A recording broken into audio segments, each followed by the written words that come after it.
Hi, my name is Rachel Arocho. I, along with my colleagues Elizabeth Lozano and Carolyn Halpern, wrote an article recently published in Fertility and Sterility in which we estimated the number of women in the United States who report having used donor insemination. We generated these estimates using nationally representative repeated cross-sectional surveys from the National Survey of Family Growth, using data from 1995 to 2017. We found that approximately 170,000 women reported having used donor insemination in 1995.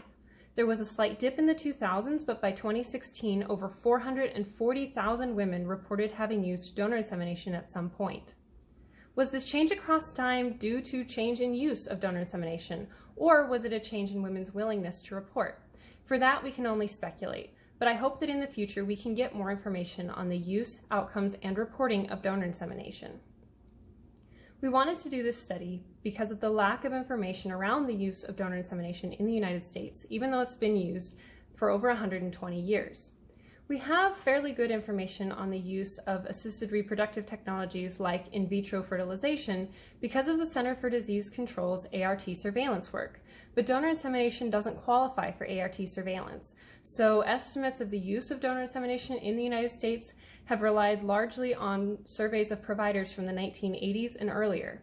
We were frustrated by this lack of information, so we decided to take a stab at enumerating this small but special population.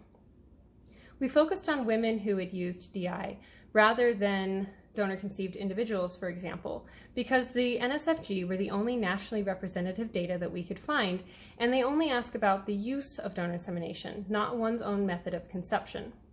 Unfortunately, although the NSFG did collect data from men on the use of donor insemination by a partner, the reports were too small for us to generate reliable estimates, so we focused on the women only. Even with these limitations, we hope that this study shows that the women who use donor insemination and their families in the United States are a small, significant, and potentially growing population. We also hope that this could be a starting point for us to think about ways that we can better track the use of techniques like donor insemination in the future, techniques that may have once been shrouded in secrecy, but are more and more often coming to light. Thank you so much for listening, and I hope that you find the study useful.